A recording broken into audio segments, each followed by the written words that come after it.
কোনো hair die বা hair colour নয়, শুধু এই প্রাকৃতিক উপাদানগুলো চা পাতার সাথে মিশিয়ে ব্যবহার করুন। প্রতিটি পাকা চুল ঝরে যাবে এবং কালো হয়ে যাবে। গোসলের আধা ঘন্টা আগে এই প্রাকৃতিক ডাইটি লাগাতে হবে। একটি চুলও সাদা হবে না।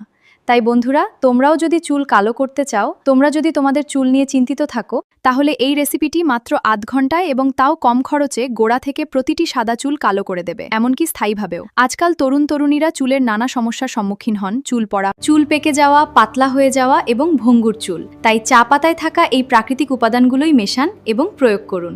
তাহলে চলো শুরু করা যাক। ছোট্ট একটি লাইক দিয়ে শুরু করো।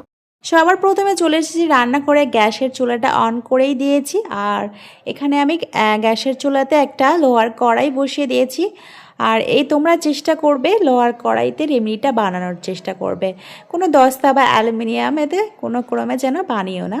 তো এই লোহা কিন্তু আমাদের একটা চুলের ন্যাচারাল কালার কিন্তু নিয়ে আসতে সাহায্য করে। প্রথমে আমি দিয়ে দিচ্ছি 1 চামচের মতো চা। আমরা যে চা রেগুলার খাই তার থেকে 1 চামচের মতো চা আমি এখানে দিয়ে দিচ্ছি। আর গ্যাসের ফ্লেমটা কিন্তু একদম স্লোতে রেখে দিয়েছি। চায়েতে থাকা প্রচুর পরিমাণে কিন্তু অ্যান্টিঅক্সিডেন্ট আছে, যার কারণে কিন্তু আমাদের চুল আর মাথার ত্বকটাকে কিন্তু সতেজ রাখতে সাহায্য করে। চায়ের অ্যান্টিঅক্সিডেন্টের কারণে চুলের যত্নে কিন্তু ভীষণভাবে হেল্প করে, চুলটাকে কিন্তু চকচকে রাখতে সাহায্য করে, নতুন চুল গজাতে কিন্তু সাহায্য করে। এবার আমি দিয়ে দিচ্ছি মেথি। মেথি যেরকম আমাদের রান্নার স্বাদ বাড়ায়, তেমনিভাবে কিন্তু আমাদের চুলের জন্য কিন্তু ভীষণভাবে কিন্তু উপকার করে। এখানে আমি 1 চামচের মতো মেথি নিয়েছি। 1 চামচের মতো যেরকম চাও নিয়েছি সেরকমভাবে মেথিও নিয়ে নিচ্ছি।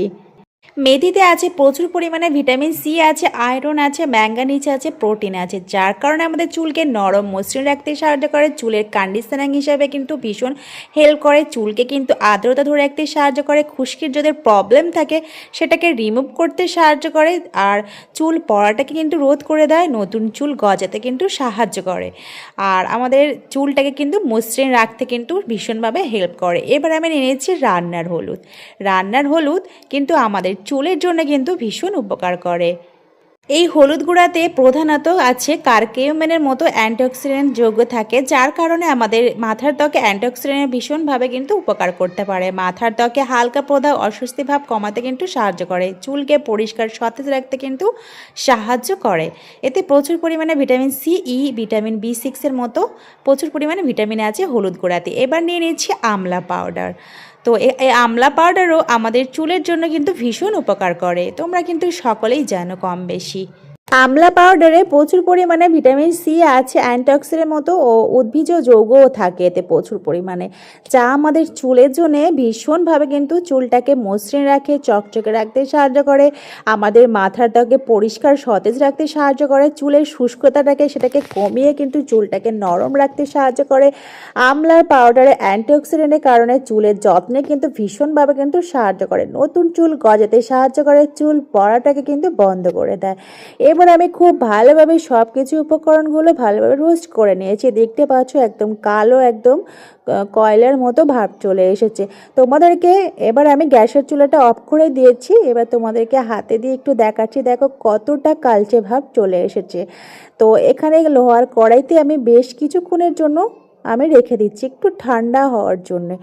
তারপর আমি খুব ভালোভাবে শিল বাটাতে গুঁড়ো করে নেব। তোমরা চাইলে একটা মিক্সার গ্রাইন্ডার জারেতে দিয়ে খুব ভালোভাবে গুঁড়ো করে নিতে পারো, কিংবা হামালদিস্তাতে গুঁড়ো করে নিতে পারো। আমি যেহেতু শিল নোড়াতে বেটেছি বলে আমার হাতটা দেখতে পাচ্ছ কালচে ভাব চলে এসেছে। তো এই এতটা আমার লাগবে না, আমি এর থেকে 2 চামচের মতো আমি হেয়ারের জন্য আমি ব্যবহার করছি। সত্যি বলছি বন্ধুরা, তোমরা একবার হলো এইভাবে বাসায় হেয়ার কালারের জন্য ট্রিটমেন্ট করে দেখো, তোমাদের হেয়ারটা এতটাই কালো চকচকে হয়ে যাবে, তোমরা নিজেরাই হয়রান হয়ে যাবে। এবার আমি এর মধ্যে দিয়ে দিচ্ছি নারকেল তেল। এই নারকেল তেল আমাদের চুলকে কিন্তু নরম রাখতে সাহায্য করে, প্রচুর পরিমাণে কিন্তু এতে ভিটামিন সি আছে, এতে অ্যান্টিঅক্সিডেন্টের কারণে পরিবেশগত ক্ষতির হাত থেকে কিন্তু আমাদের চুলকে কিন্তু রক্ষা করে, আমাদের চুলের গোড়াটা মজবুত করতে সাহায্য করে, অকালে চুল পাকাটা রোধ করে দেয়, একদম কালো কুচকুচে ভাবটা নিয়ে আসতে সাহায্য করে। এবার আমি দিয়ে দিচ্ছি অ্যালোভেরা জেল। এই অ্যালোভেরা জেলও আমাদের চুলের জন্য ভীষণ উপকার করে, আমাদের চুলকে নরম রাখতে সাহায্য করে, চুলে যদি আগা ফোটা থাকে সেটা সমস্যা কিন্তু রিমুভ করে দেয়, আমাদের চুলের গোড়াটা মজবুত করে দেন, একদম চুলটা চকচকে গ্লোয়িং করে সাহায্য করে। তো এই আমার তৈরি হয়ে গেছে বন্ধুরা, দেখতে পাচ্ছ আমি তোমাদেরকে একটু হাতে দিয়ে দেখাচ্ছি। দেখো বন্ধুরা, মনে হচ্ছে না যে বাজার থেকে কোনো হেয়ার কালার কিনে কিন্তু বাড়িতেই কিন্তু মনে হচ্ছে যেন হেয়ার কালার কিনে নিয়ে এসেছি। তো বাসাতে তোমরা যদি এইভাবে কোনো কেমিক্যালযুক্ত না ব্যবহার করে হেয়ার ডাই, তোমরা যদি বাসায় যদি এইভাবে হেয়ার ডাইটা ব্যবহার করে দেখো, ভীষণ ভালো ফলাফল পাবে। উপরন্তু তোমাদের চুল পড়াটা রোধ হয়ে যাবে, নতুন চুল গজাবে। তো দেখতে পাচ্ছ হাতটা কতটা কালো হয়ে গেছে। তো নিশ্চয়ই তোমরা বুঝতে পারছো যে সাদা চুলে ব্যবহার করলে নিশ্চয়ই ভালো ফলাফল পাবে। তোমরা দাদিমাদের চুলে মাখিয়ে দেখো, তোমার দাদিমারাদের চুলগুলো একদম কালো হয়ে যাবে, তোমার দাদিমা একদম ভীষণ খুশি হয়ে যাবে। এখনকার সময় কিন্তু মায়েদেরও চুল পেকে যাচ্ছে, বয়স লাগে না। এইভাবে তোমরা ব্যবহার করে দেখো, ভীষণ ভালো ফলাফল পাবে, এতটাই চুল নরম হবে, সফট হবে। তোমরা চুলে 1 ঘন্টা মেখে নেবে, তারপরে ভালোভাবে চুলটা ওয়াশ করে নেবে, নর্মাল জল দিয়ে ধুয়ে নিতে পারো কিংবা তারপরে শ্যাম্পু করতে পারো, কোনো অসুবিধা নেই, খুব ভালো ফলাফল পাবে। তো কেমন লাগলো বন্ধুরা কমেন্টে জানাও। আজকে এই পর্যন্ত, খোদা হাফেজ।